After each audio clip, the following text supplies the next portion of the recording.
Japão, 1945. Uma bomba demonstra o poder extraordinário da fissão nuclear. Esse mesmo poder está agora sendo utilizado com propósitos pacíficos, mas continua potencialmente perigoso. 1979. Um acidente em 3 Mile Island, na Pensilvânia, provoca a fuga de milhares de pessoas. 1986. Uma explosão e um colapso total em Chernobyl, na Ucrânia, causam pânico por toda a Europa. As usinas nucleares em todo o mundo deveriam se tornar mais seguras. Mas em 2011, a usina nuclear de Fukushima é abalada primeiro por um terremoto e depois um imenso tsunami. O Japão está prestes a entrar em outro pesadelo de radiação, enquanto o mundo é lembrado de seu pacto de duplo sentido com o átomo. Desastres não acontecem simplesmente. Eles são provocados por uma cadeia de eventos críticos. Veja as informações e a contagem regressiva dos segundos finais antes do desastre. Segundos fatais. A usina nuclear de Fukushima. Norte do Japão, 11 de março de 2011, 2h46 da tarde.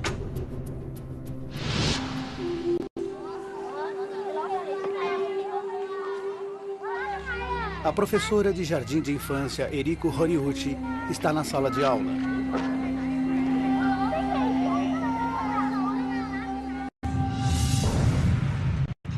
O lugar todo começa a tremer.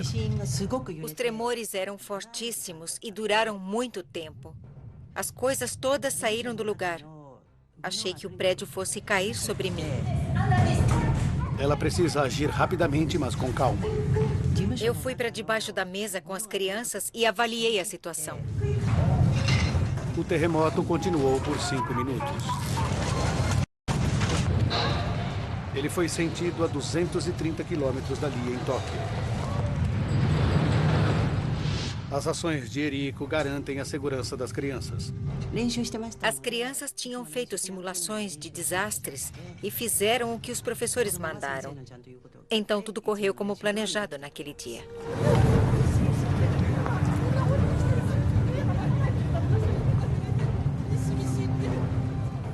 Arranha-céus foram sacudidos e prédios desabaram.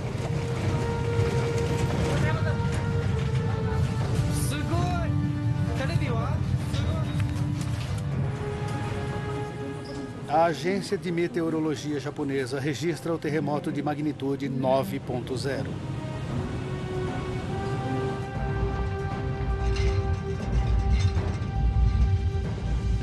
É o terremoto mais forte já ocorrido no Japão. Embora o epicentro seja a 130 quilômetros mar adentro, as primeiras fotos mostram uma devastação terrível através do norte do país. 2h53 da tarde. No centro de Tóquio, o especialista em comunicações Kenichi Shinomura apressa-se para o centro de crise secreto do primeiro-ministro. O terremoto é tão grande que fica claro que haverá um grande desastre humanitário. O governo imediatamente convoca uma reunião de emergência. Devido à enormidade do desastre, meu instinto me dizia que o governo central teria de tomar sua própria iniciativa para agir, em vez de esperar pelos governos locais. 5 usinas nucleares do Japão estão na zona do desastre. Fukushima é a maior, fornecendo energia para todos os lares de Tóquio. A equipe do primeiro-ministro não tem ligações diretas com as usinas. Todas as informações da operadora da usina, TEPCO, passa pela Agência Reguladora Nuclear do Governo, dirigida por Yoshinori Moriyama. Logo depois do terremoto, nós recebemos informações da usina nuclear de Fukushima, de que nós estávamos sem energia. Fukushima está apenas a 178 quilômetros do epicentro do terremoto.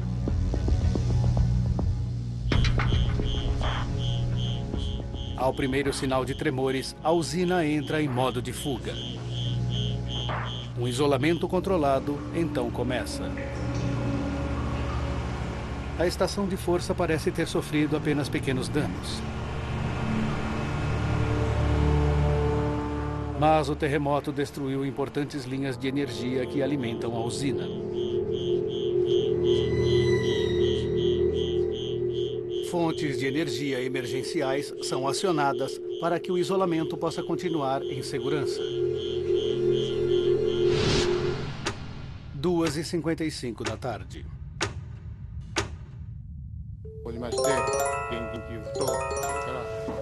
Um aviso de tsunami é transmitido para todo o país. Todo o norte do Oceano Pacífico agora está em alerta, incluindo a usina de Fukushima.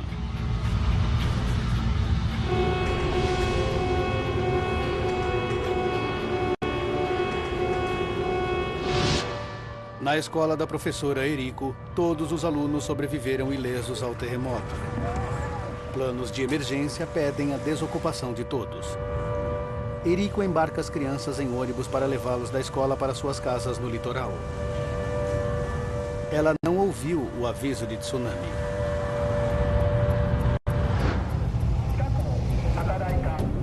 Em Fukushima, os trabalhadores também foram retirados.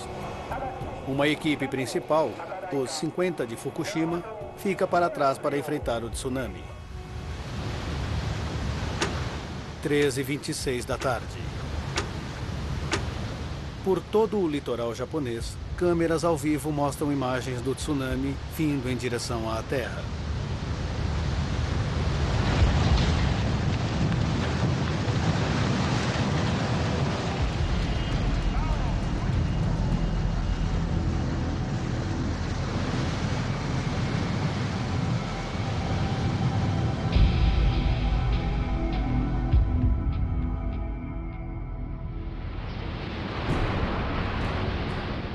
A estação de energia de Fukushima suporta a força total do tsunami.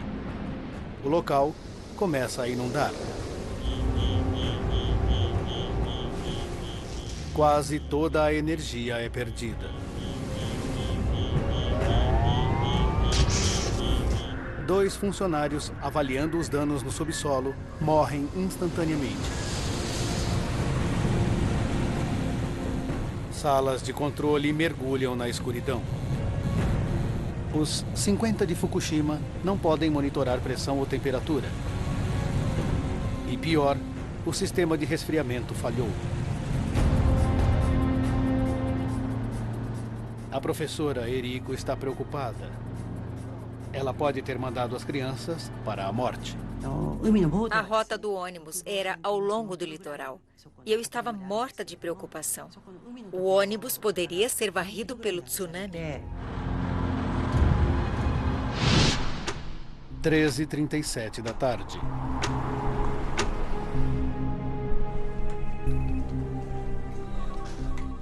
O primeiro-ministro Naoto Kan chega ao centro de crise de Tóquio e toma conhecimento de que a usina de Fukushima perdeu toda a sua força. Especialistas em usinas nucleares são trazidos para informar ao primeiro-ministro. Mesmo os especialistas não podiam decidir o que deveria ser feito, porque isso estava totalmente além do que podiam prever.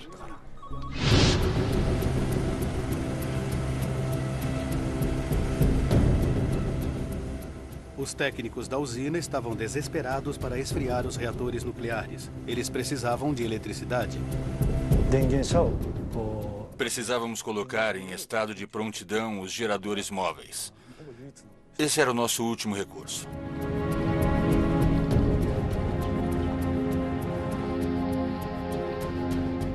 As estradas em torno da usina foram fortemente danificadas.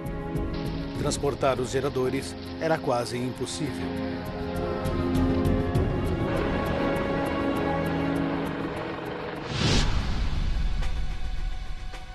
Seis e 8 da noite.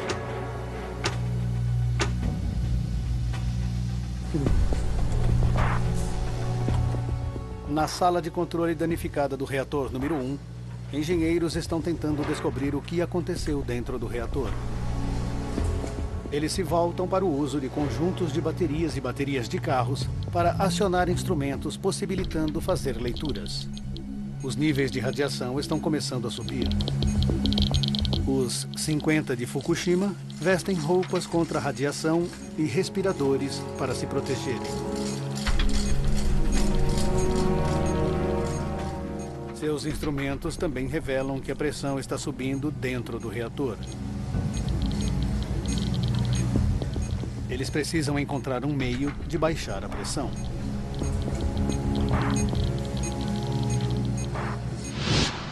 Sete e 3 da noite.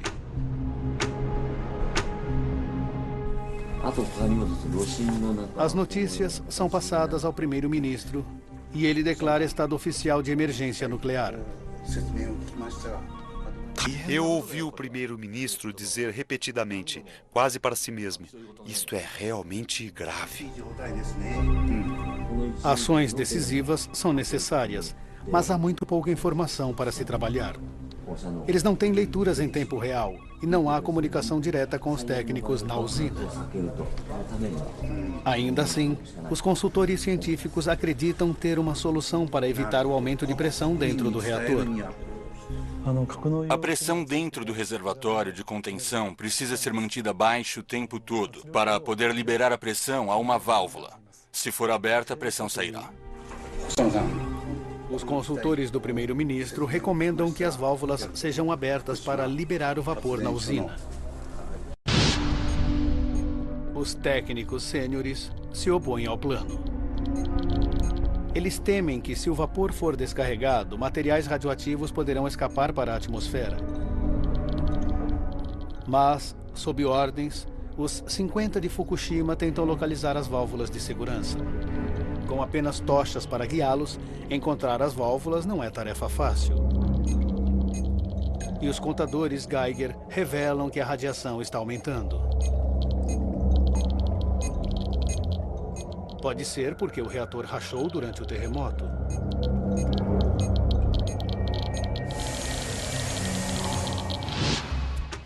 Oito e 59 da noite. O primeiro-ministro recebe mais notícias ruins.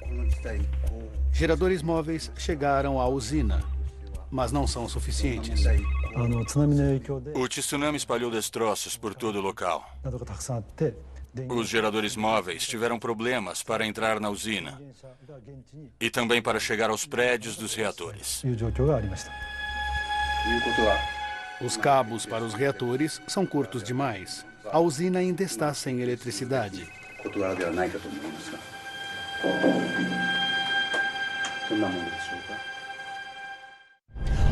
O que está me dizendo? A 8 quilômetros da usina de Fukushima, Eriko Horiuchi e seu marido estão ansiosos. Houve boatos sobre vazamento de radiação e sobre a usina estar com problemas. A partir daí, comecei a me sentir inquieta. As autoridades locais não confirmam os relatos. O marido suíço de Eriko, Dominique, descobre informações através de agências internacionais de notícias. Eu ainda tinha contato com a internet e comecei a ler jornais estrangeiros que eram um pouco mais explícitos sobre o desastre. Minha esposa me disse então que havia rumores sobre um problema na usina e decidimos partir de madrugada. As estradas estavam rachadas e não sabíamos se conseguiríamos sair. Resolvemos esperar até às 5 da manhã para ir embora. Viajar por rotas danificadas no escuro seria perigoso demais. Eriko e a família decidem esperar até o amanhecer.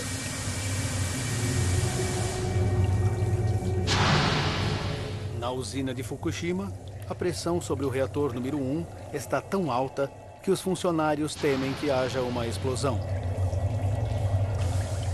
Eles ainda não localizaram as válvulas de descarga da pressão.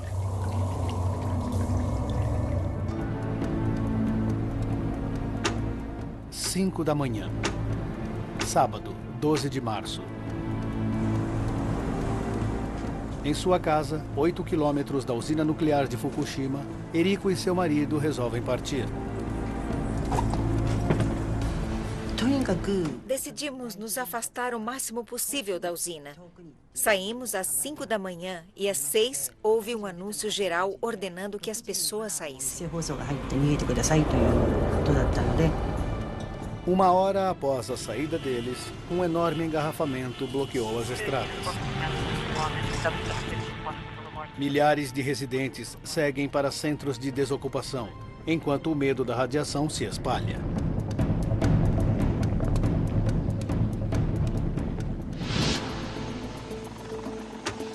Sete da manhã.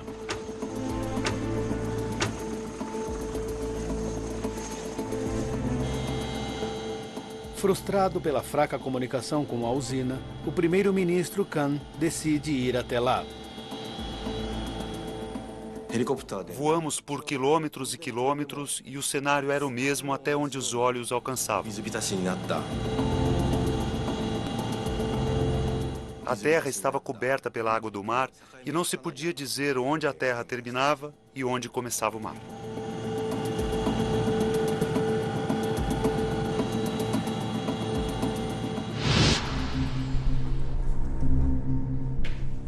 Uma vez na usina, o primeiro-ministro exige uma reunião com os técnicos. Ele quer saber por que as válvulas de descarga de pressão não foram abertas. Eles disseram que as válvulas seriam abertas em 4 horas mais ou menos. Então o primeiro-ministro disse a ele: "Você está dizendo a mesma coisa desde ontem, mas isso não aconteceu. Me explique o porquê." 10h16 da manhã.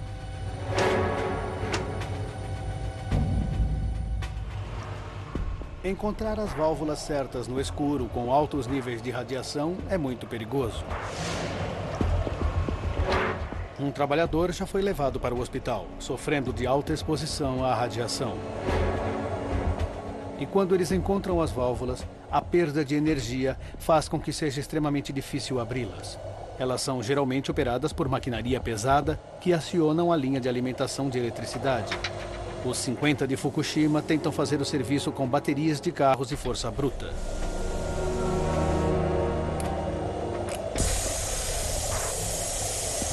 As válvulas são abertas e, como resultado, a pressão dentro do reator diminui.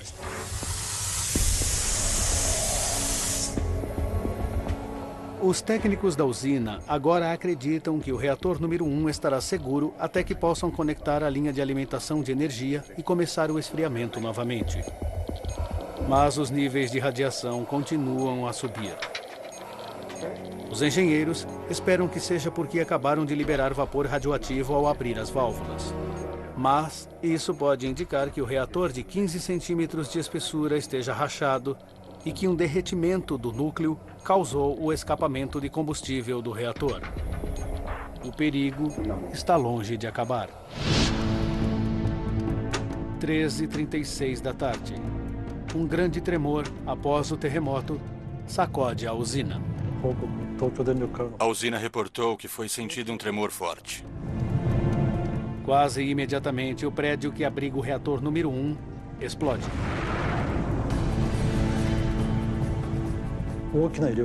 Uma nuvem de fumaça branca foi vista e os níveis de radiação aumentaram dramaticamente. Os funcionários detectam níveis de radiação 1000 vezes mais altos do que o usual próximo ao reator número 1. Poderia ser outro sinal de que o reator está danificado e vazando. Outros reatores também mostram sinais de tensão. Nós percebemos que houve danos às outras unidades de reatores. A primeira, a segunda e a terceira unidades estavam em condições precárias. 11 da manhã. 2 dias mais tarde.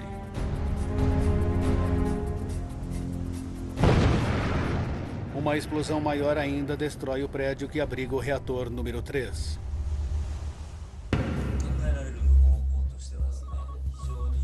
A explosão era exatamente o que o primeiro-ministro temia. Minha sensação era de desespero. O primeiro-ministro levantou a voz para os especialistas e disse: "Vocês me asseguraram que não haveria uma explosão. Por que aconteceu?" Ele teme uma dispersão de radiação catastrófica. Um temor partilhado pelo resto do mundo que segue os eventos ao vivo pela televisão. Em poucas horas, os níveis de radiação da usina começam a subir ainda mais. Os 50 de Fukushima ainda não controlam os reatores. O primeiro-ministro Kan é forçado a encarar algumas duras verdades em uma transmissão de TV ao vivo. O risco de mais vazamento de material radioativo está aumentando. 180 mil pessoas são forçadas a buscar abrigo temporário, longe de suas casas e sem ideia de quando serão autorizadas a voltar.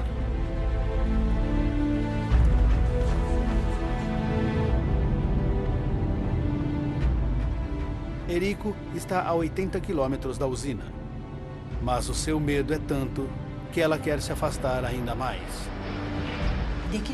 Decidimos ir para o exterior, mas não havia lugares em nenhum voo. Queríamos nos afastar o máximo do aeroporto de Fukushima, mas não havia nenhum voo disponível. Eriko e sua família são forçados a ficar onde estão e correr riscos com a radiação. 6 da manhã. No dia seguinte, outra explosão causa um incêndio enorme no prédio do reator número 4. Depois da primeira explosão, tentamos ao máximo evitar o mesmo aos outros dois. Mas, infelizmente, não podíamos fazer nada para impedir. Isso é um fato.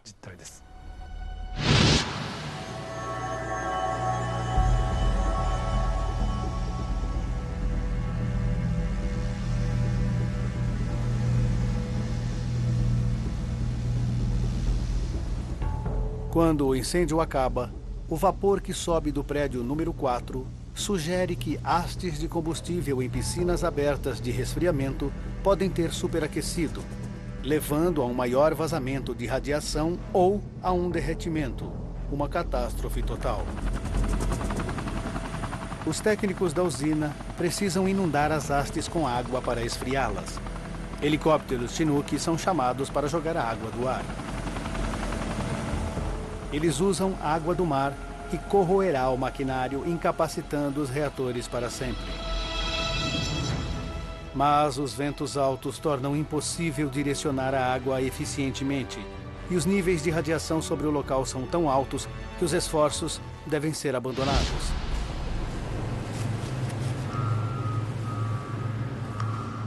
Apenas os bombeiros são capazes de inundar as hastes de combustível com água suficiente para fazer a diferença. Ichiro Suzu é desviado dos deveres de auxiliar no tsunami para liderar uma equipe de elite de bombeiros.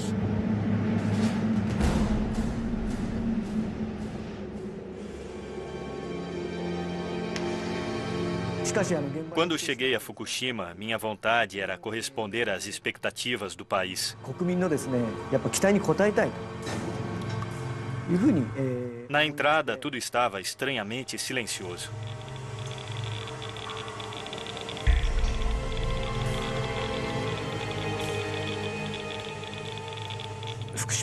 O interior da usina de Fukushima realmente parecia algo de um filme de monstros. Suzu e sua equipe enfrentaram os perigos e passaram dias jogando água nas piscinas de combustível usado no local. Ele usa 2 roupas contra a radiação para protegê-lo da nuvem radioativa. Eu estava usando as roupas protetoras às 7 horas e estava extremamente quente, tanto que o suor estava pingando do filtro da máscara de respiração no chão. Foi um inferno. Eu não podia beber água nem ir ao banheiro. Foi incrivelmente estressante. Enquanto Ichiro Suzu e sua equipe lutam para manter o controle em Fukushima, a água que eles borrifam na usina está levando a radiação para o oceano.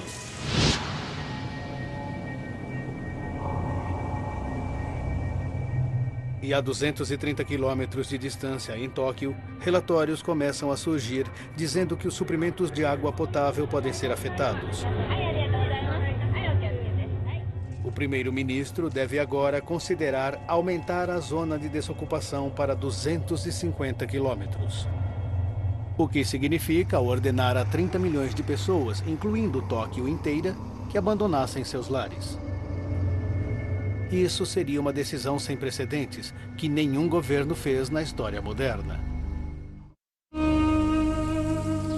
Leva mais de 2 semanas para restaurar a energia na usina.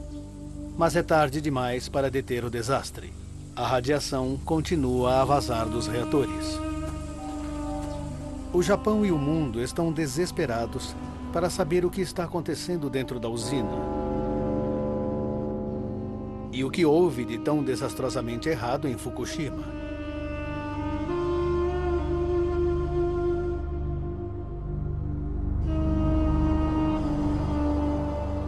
Dias depois do tsunami, investigações oficiais já são feitas. O governo japonês convida o órgão fiscalizador de energia nuclear das Nações Unidas para visitar o Japão. Eles trabalham juntamente com os especialistas japoneses em energia para reunir informações sobre como lidar com a crise contínua em Fukushima e como assegurar que isso jamais aconteça novamente. Chefiando a equipe de especialistas internacionais está o Dr. Mike Waitman, físico nuclear. Quando você chega ao local, parece um lugar muito bem cuidado. Então você para e observa os prédios dos reatores. Apenas pelas fotos, não se tem ideia da profunda devastação que ocorreu no local. 3 dos 6 reatores de Fukushima estão além de qualquer reparo. Mas, como todas as usinas nucleares, Fukushima foi projetada com segurança em seu núcleo. A ameaça de acidentes como 3 Mile Island e Chernobyl estão sempre presentes. E no Japão, terremotos e tsunamis são uma ameaça constante. Em Fukushima, muros para contenção do mar protegem a usina das ondas do tsunami. E os reatores são construídos na rocha dura para protegê-los de danos causados por terremotos. Como um dispositivo de segurança, geradores de emergência estão preparados para manter o local em funcionamento, caso a energia seja cortada. Todas as medidas de segurança não foram suficientes para proteger Fukushima. Agora, relembrando os eventos daquele dia e mergulhando nas investigações que se seguiram, podemos revelar como, com toda a preparação para esse tipo de incidente, esse desastre pôde acontecer.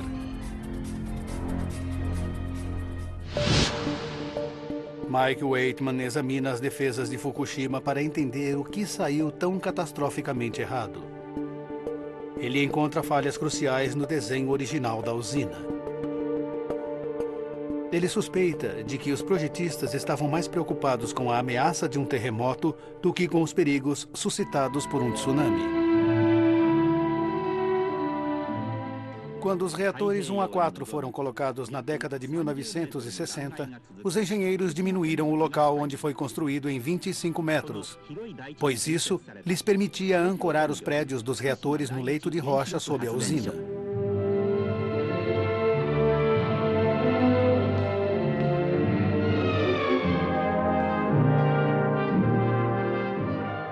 Isso evitaria seu colapso durante um terremoto. Mas o local ficou vulnerável a tsunamis. Para protegê-lo contra essa ameaça, muros para contenção do mar foram construídos ao redor. Eles repeliriam ondas de até quase 6 metros de altura. Mas evidências mostram que as ondas de um tsunami ultrapassam esses muros com facilidade. Na inundação do tsunami, neste caso, as ondas chegaram a 14 e 15 metros, espalhando-se ao redor dos prédios dos reatores e por todo o local. Os muros estavam bem abaixo do necessário para proteger contra tsunamis.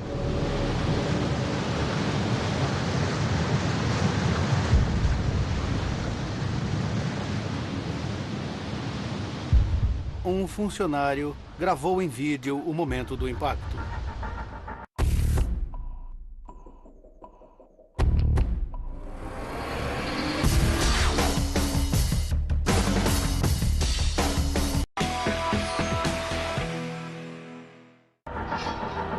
outro tirou fotos da água inundando a usina em uma sucessão de ondas.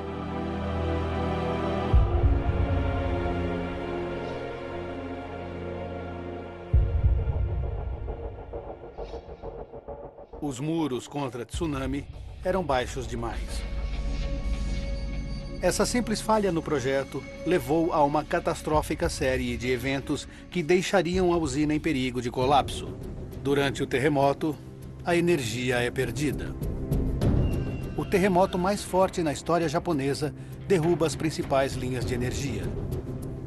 No momento do terremoto, os reatores interrompem suas operações automaticamente. É isso que eles fazem.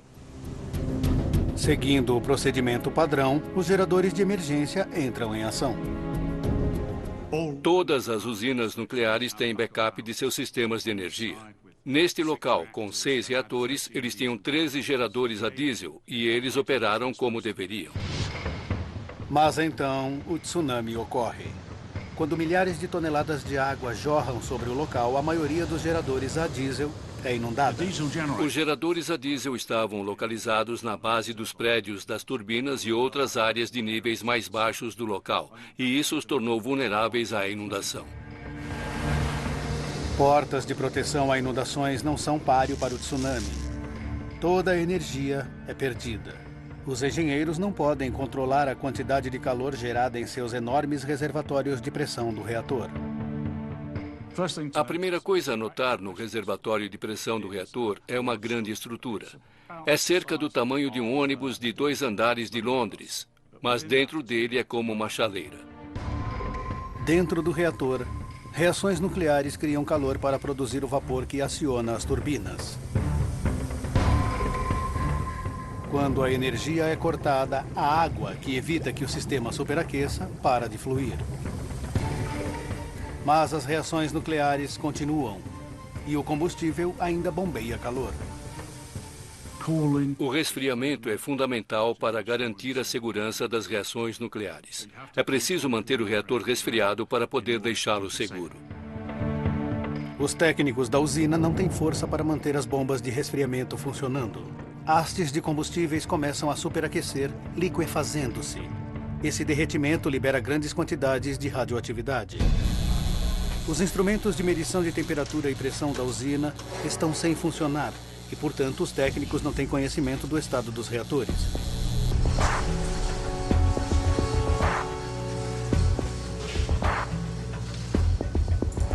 Eles precisam, então, improvisar uma resposta de emergência.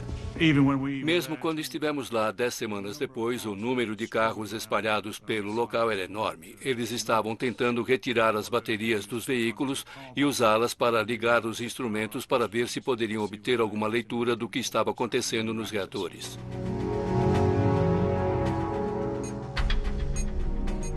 O uso de baterias de carros dá aos engenheiros percepções instantâneas do estado de seus reatores. Como se sabe quanta água tem em um reator? Onde ela está? Qual é a taxa de fluxo em torno do sistema? Fizeram o possível para conseguir leituras. Com essas baterias, os 50 de Fukushima conseguem obter leituras importantes. E também puderam abrir válvulas de segurança. Mas essas leituras oferecem apenas vislumbres de aquecimento perigoso dos reatores e do derretimento que se aproxima. Sem energia para acionar seus sistemas de resfriamento, não há nada que eles possam fazer para detê-lo. E pior, por causa do desenho da usina, ocorre outro problema que eles não podem evitar. Waitman acredita que o desenho ultrapassado dos reatores levem diretamente a 3 explosões no local.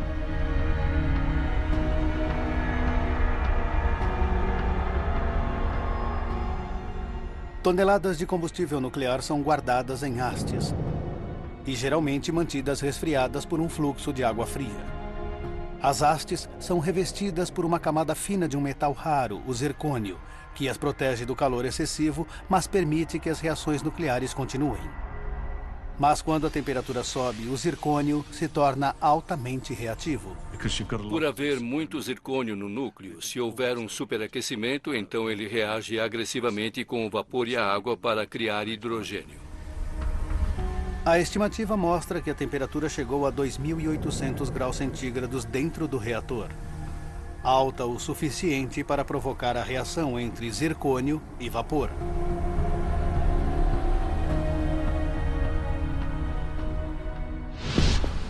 Enquanto o hidrogênio altamente inflamável aumenta perigosamente, os técnicos o descarregam na estrutura de concreto que rodeia o reator. Material radioativo também escapa das hastes de combustível. Dali, ele sai lentamente através das válvulas de segurança. Mas nem todo o hidrogênio chega ao ar livre. Grandes quantidades escapam para a parte alta do prédio. Os 50 de Fukushima não podem impedir a ignição do gás. Havia equipamento quebrado. Bastou um pouco de energia para provocar uma centelha.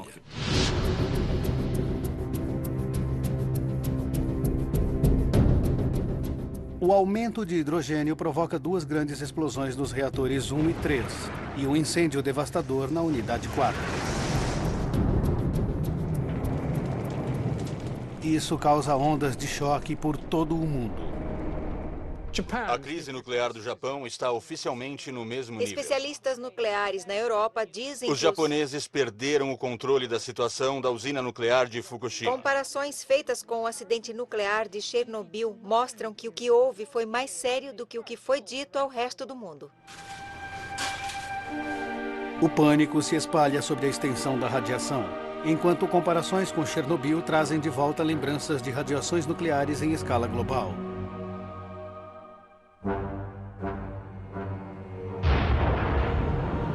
Em Chernobyl, 8 toneladas de combustível nuclear foram lançadas na atmosfera da Terra quando o reator explodiu.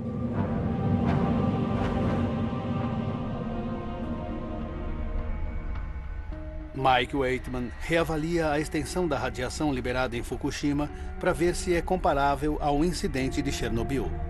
As pessoas observaram a comparação entre Fukushima, Daiichi e Chernobyl. E, de fato, foi só 1/10 da radiação que foi liberada. Não se espalhara tanto. Waitman sabe que Fukushima tinha o potencial para ser muito pior, talvez tão ruim quanto Chernobyl. Se o hidrogênio tivesse permanecido dentro dos reatores, a pressão se tornaria tão grande que uma explosão poderia destruir não só os prédios dos reatores, mas os próprios reatores também. O reator 3 continha 88 toneladas de combustível plutônio e urânio que poderiam ter sido expostos e dispersados, exatamente o que ocorreu em Chernobyl em 1986. Quando os técnicos seguiram as ordens do primeiro-ministro para liberar o vapor e reduzir a pressão dentro dos reatores, o desastre foi evitado. Waitman conclui que os engenheiros tomaram as decisões certas para impedir uma catástrofe maior. 2 semanas após o tsunami, a energia foi restaurada no local e a temperatura dentro dos reatores foi diminuída gradualmente. Mas combustível derretido ainda permanece ali e continua a liberar radiação. Somente robôs podem chegar perto dos reatores agora. 1 década pode transcorrer antes que os investigadores possam examinar os reatores em segurança e analisar precisamente como o derretimento do núcleo levou a uma liberação de radiação tão substancial. Sabendo como as defesas falharam e levaram a uma cadeia catastrófica de consequências, Mike Waitman agora examina se a companhia elétrica que opera a usina, a TEPCO, poderia ter feito alguma coisa para evitar o desastre. Ele acredita que a companhia pode ter sido negligente no período anterior ao tsunami. Em 2002, a TEPCO tomou parte em um estudo sobre o impacto de tsunamis sobre usinas e concluiu que havia a chance de 0% de que um terremoto grande o bastante para causar um tsunami pudesse afetar a usina de Fukushima nos próximos 30 anos. Estavam errados.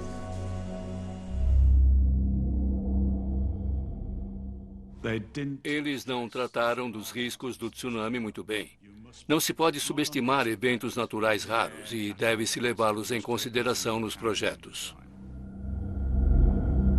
A TEPCO afirma ter tomado medidas de segurança apropriadas, levando em conta todas as informações conhecidas. Mas eles dizem que a escala do tsunami foi além de qualquer coisa que pudessem ter previsto e que desde o acidente eles fizeram tudo para estabilizar os reatores.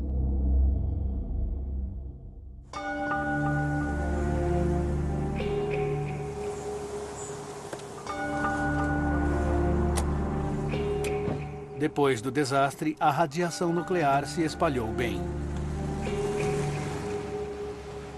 Residentes como Eriko acreditam que foram informados de muito pouco e tarde demais sobre os perigos potenciais causados pelas explosões. Eles culpam a companhia elétrica, TEPCO e o governo. Não houve nenhuma informação sobre radiação. Somente disseram que iam expandir a zona de desocupação. O governo lutava para assegurar a liberação de informações. O primeiro-ministro estava comprometido a ser liberal, mas dependia de seus consultores.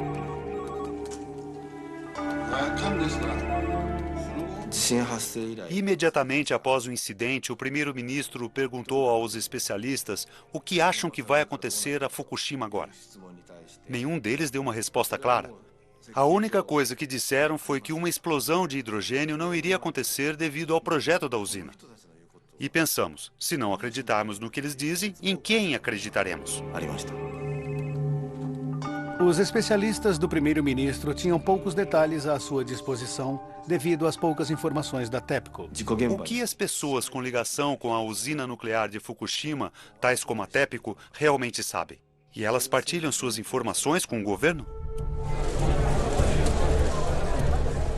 O primeiro-ministro Naoto Kan estava envolvido em eventos além de seu controle. 5 meses após o tsunami, ele foi forçado a renunciar. E não havia sinal do fim do desastre de Fukushima.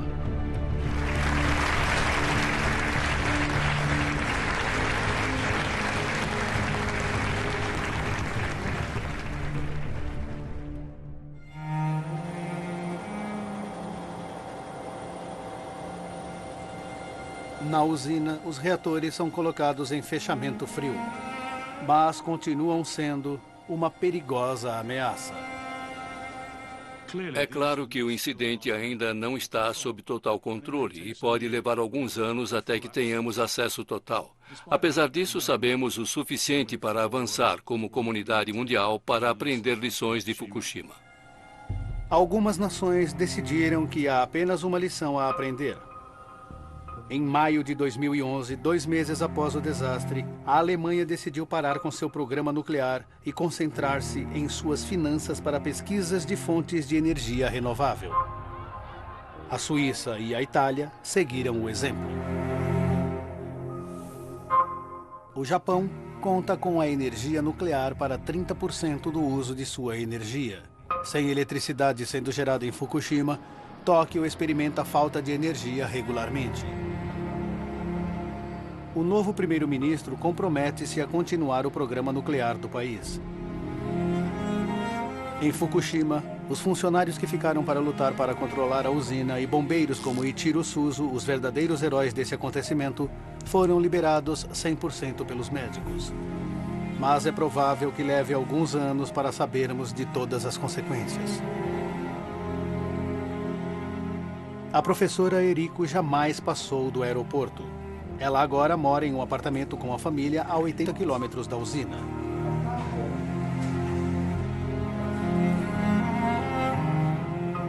O ônibus com os alunos do jardim de infância não foi atingido pelo tsunami. Todas as crianças sobreviveram. Na área ao redor de Fukushima, os efeitos do desastre permanecerão por muitos anos ainda. Uma zona de exclusão de 20 quilômetros em torno da usina ainda está em vigor. Todas as fazendas foram abandonadas. 4 centímetros de solo radioativo devem ser removidos de cada área de terra fértil. Até lá, nada pode ser plantado. 10 anos podem se passar até que 100 mil pessoas em centros de desocupação em toda a região recebam permissão para retornar a seus lares. Versão Marshmallow São Paulo.